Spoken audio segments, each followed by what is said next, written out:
안녕하세요. 곽윤철의 아이연구소 곽윤철입니다. 반갑습니다.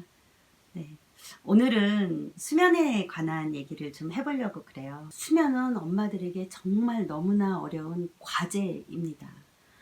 아기가 잠이 올 때 우는 모습을 보면 정말 눈을 감고 이러면서 울어요. 그러면 그거를 지켜볼 수 있는 부모는 사실 없어요. 그리고 그렇게 울면 엄마는 이 심장이 터져 나가요. 그리고 완전히 멘붕 상태가 돼요. 그리고 무슨 생각이 드냐면 내가 지금 뭐 하고 있는 거지? 얘를 지금 내가 왜 이렇게 재워야지 되지? 이런 거에 대한 그런 분별 이런 거 다 없어져요. 그래서 수면이 너무나 어려운데 이 세상에 안 울다가 자는 아이들은 정말 거의 없어요. 모든 애기들은 울다가 자요. 그냥 울음의 강도가 얼마나 세냐, 얼마나 짧으냐의 문제지, 누구나 다 잠들기 전에는 아이들이 감정을 풀어내고 잔다라고 하는 이론이 있듯이 그렇게 온몸을 사력을 다해서 잠들기 전에 어떤 흥분 상태가 분명히 있다라는 겁니다. 근데 그 흥분 상태일 때 어떻게 할지는 남아있는 과제이긴 하지만 그런 행동을 하지 않는 아이들이 없다라는 걸, 그래서 엄마만 힘든 게 아니라는 거, 그리고 또 엄마만 뭔가 육아에서 이 아이를 양육하는 과정에서 혹은 이 아이를 잠을 재우는 과정에서 문제가 있는 것이 아니라는 것을 알아줬으면 좋겠습니까? 수면은 이제 먹는 거랑 또 울음이랑 이렇게 같이 붙어 있어서 더 많이 어렵다라는 생각이 드는데, 제가 전문가로서 또 심리를 공부한 사람으로서 저는 이제 수면을 보는 견해가 조금 방법론적인 것보다는 기회를 주는 것이 더 좋다라는 생각을 가지고 있어요. 그래서 제가 수면하는 거는 어떻게 보면 조금 강할 수도 있고 좀 답답할 수도 있고 조금 느릴 수도 있어요. 그 이유는 아이들의 심리와 또 아이들을 관찰해야지 되기 때문에 그렇다라고 할 수 있는데, 제가 이제 아이들의 수면을 이렇게 가만히 보면서 발견한 게 있어요. 그거는 뭐냐면 수면은 수유와 붙어 있다라는 거고요. 또 수면은 아이들의 그런 어떤 놀이와도 붙어 있다라는 거를 제가 발견을 했어요. 잘 자는 아이들을 보면 충분히 잘 먹은 아이들이 잘 자고요. 먹다가 자는 아이가 아니라 먹고 엄마랑 상호작용하고 그리고 먹는 거랑 자는 거랑 분리된 아이들이 잠을 잘 잔다라는 것을 제가 이렇게 오랜 경험에 의해서 알게 됐어요. 물론 베이비 위스퍼라든가 어떤 그런 이제 그 수학과 의사 선생님들은 과거부터 아주 꾸준하게 먹는 거랑 자는 거랑 분리가 되어야 되고 아기들은 먹고 놀고 자야지 된다라는 것을 꾸준하게 계속 주장을 하셨어요. 그런데 그 주장이 정말 맞아요. 그 주장이 아기들한테 그대로 적용했을 때 너무나 잘 맞아요. 그런데 우리가 이게 어려운 이유가 뭐냐면 우리나라는 사실은 문화가 먹고 놀고 문화가 아니에요. 먹고 자야지 되는 어떤 그런, 그냥 아기 때는 먹고 자고 하는 문화야, 이런 게 조금 있어요. 그러다 보니까 사실 어려울 수 있어요. 아기들이 수유를 배부르게 충분히 하고 단 의식이 있는 상태에서 해야지 된다고 제가 이제 저번에 말씀을 드렸습니다. 그 다음에 아이랑 눈 마주치고 놀아주는 시간이 있어야지 되는데, 그렇게 놀아주다 보면 그때 반드시 눈을 마주치고 아기와 1대1로 아이에게 이렇게 집중하는 시간이 있어야지 되거든요. 아이를 가만히 보면서 그렇게 집중을 하면 아이도 엄마를 쳐다봐요. 그대로 있지 않거든요. 그 아이도 다른 거 아무것도 안 해요. 계속 이렇게 쭉 보면서 같이 상호작용하는 모습을 보여요. 웃기도 하고 뭐라고 옹알이도 하고 여러 가지 행동을 하는데, 그러다가 얘네들이 잠이 오면 하품을 합니다. 아니면 눈이 여태까지 명료하고 또렷했던 눈빛에서 다른 눈빛을 탁 보여줄 때가 있어요. 근데 그거를 탁 여러분들이 클릭을 하셔야 돼요. 그걸 탁 잡아내야지 되거든요. 그러면 그때 이 아이가 자야 되는 어떤 장소가 있어요.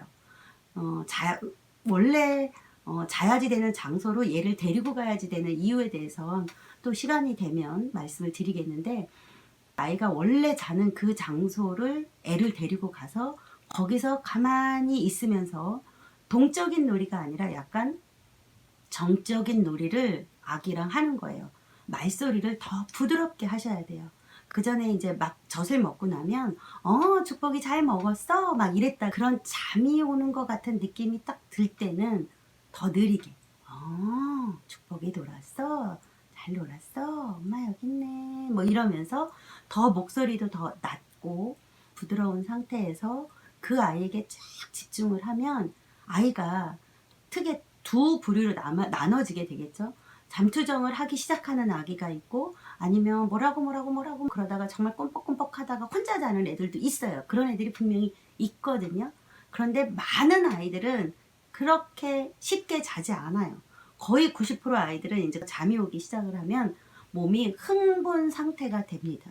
그럼 이 흥분 상태를 가만히 보면 보통 때 뭔가 요구가 있어서 엄마의 냄새를 맡고 싶어서 하는 흥분 상태가 아니라 혼자 흥분 상태에 빠진다라는 것이 이렇게 관찰이 되거든요. 그러면 그때 엄마가 너무 빠르게 거기에 접근을 하면 안 돼요. 좀 기회를 주셔야 돼요. 울어도 지금 엄마 앞에서 아기가 우니까 조금 더 보는 거죠. 그리고 엄마 냄새를 맡게 해주는 거예요.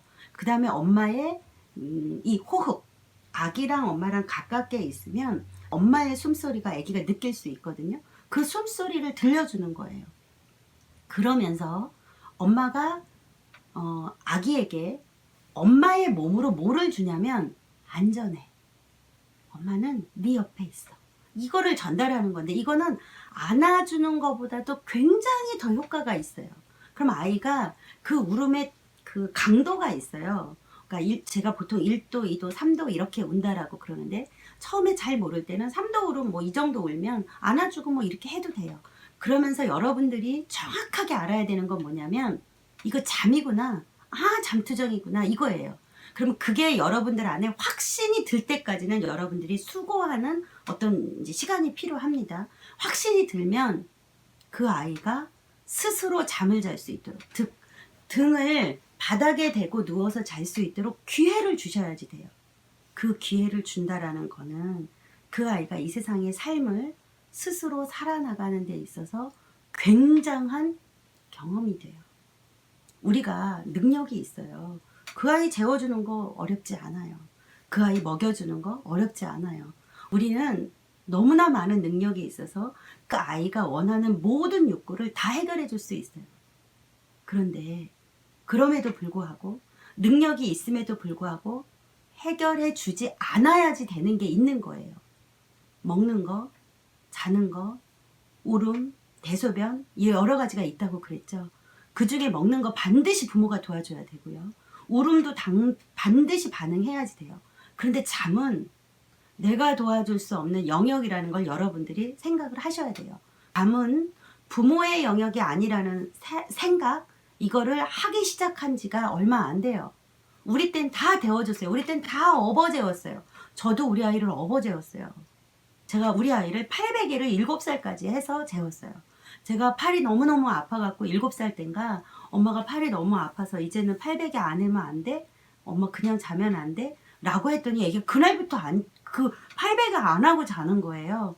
제가 그때 깜짝 놀랐어요. 얘가 할 수 있는 애인데 그동안 내가 기회를 안 준 거구나, 이런 생각을 그때 실제로 했었거든요.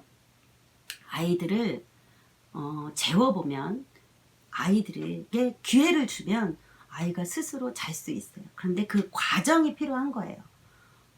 빨리 할 수 있다면, 그러니까 아기가 스스로 잘 수 있도록 기회를 더 빨리 주면 좋아요. 이거는 수면 교육하고는 조금 달라요.